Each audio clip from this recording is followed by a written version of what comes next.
Well, we're back for another season in the National Hockey League. Dennis Bernstein, David Pagnotta, and our continued coverage, our new coverage for the new season, brought to you, of course, by CCM Hockey.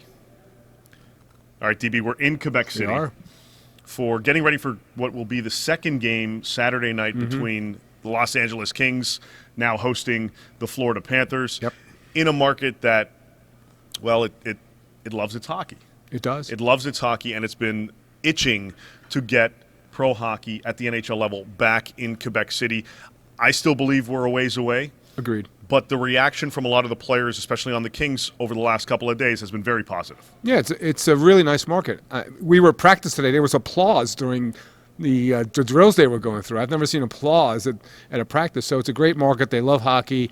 It's still a small market. There are other cities that are certainly way ahead of the curve with respect to expansion. So while Quebec could be a great place to play or bring back a team, it's going to be a minute if that's going to happen. Yeah, you're still looking at from all of the talk of expansion, and the league did address this, and Gary Bettman and Bill Daly did address it earlier this week at the Board of Governors meetings, that it's not on the docket. Well, the expansion process isn't, but it doesn't mean they're not talking to willing participants and interested parties from Atlanta. We know there are two groups.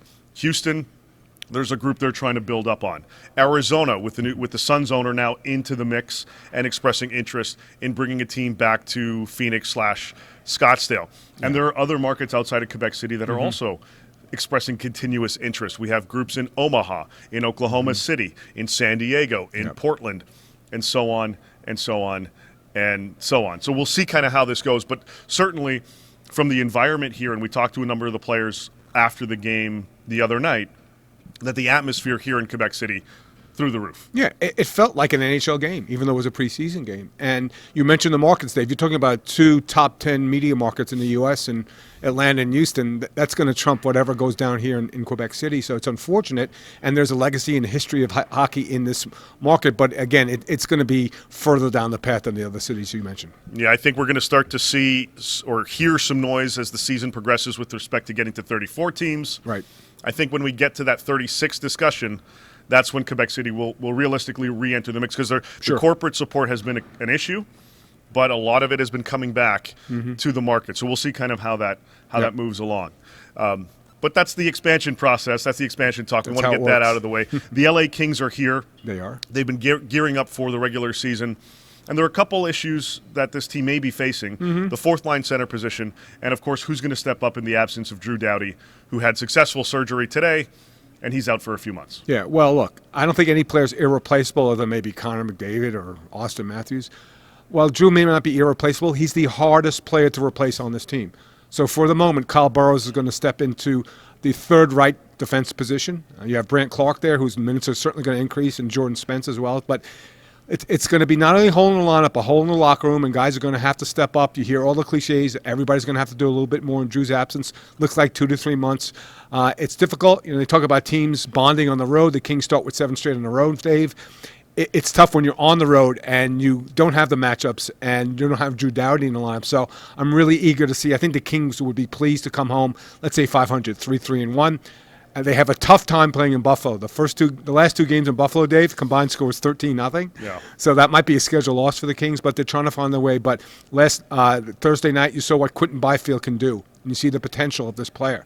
And I've said that he's been turning into a man, but when you look at him in the locker room, he's gained more weight. He's about 230, 6'5". The way he played, he's been a dominant player in the middle, even though it's preseason. But the excitement's there, and it's hard not to be excited over the progression of Quinton Byfield as the season starts.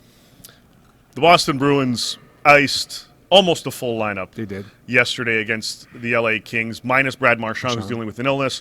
Matt Poitras, wasn't in there as well. And, of course, Jeremy Swayman still waiting on a contract. Those discussions continue. The latest we're hearing there is that the ask may have dropped a little bit from Swayman's side to just under $9 million per year on an AAV, somewhere in that high 8s.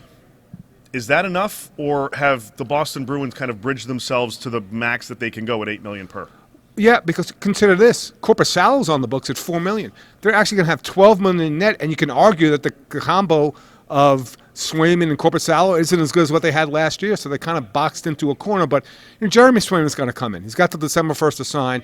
The problem with goaltending and be not playing this much, you can skate and you can do drills by yourself, but now you're talking about risk of injury. He comes back and he comes back too soon. He's in the second game. Let's say he pulls a hamstring or a groin, and then he's out for another month. So, and I think there's also maybe some little internal pressure from his teammates, right? Look, the guy's played, 135 NHL games. Yeah. Like, he's going to get paid more money than he's ever going to need in his life if he signed for 8 over 8. And certainly the press conference that Bruins put on exacerbated the situation. Louis Gross got involved. It's been really, really messy. They need to clean up the mess. So if I was Swayman, I'd go for 8 over 8. But, that's not my decision to make. No, he's asking for a little bit more. We'll see if they can bridge that at some point. You also have to wonder if his teammates start to get a little bit frustrated with that as well, because that's what happened. You want to back your guy, but eventually we kind of need you on the ice. So we'll see kind of how that progresses. And maybe other teams start to poke around the longer this goes to see if there's a fit there. I wonder about another California team, the Anaheim Ducks. We'll see if anything kind of evolves there. I'm expecting him in a Bruins uniform, but we'll see kind of where things go. DB, that's it from Quebec City for today. We'll catch up with you guys a little bit later on. The regular season officially starts now as the Buffalo Sabres and New Jersey Devils get things going over in Prague. That's Dennis. I'm Dave. We'll catch you later.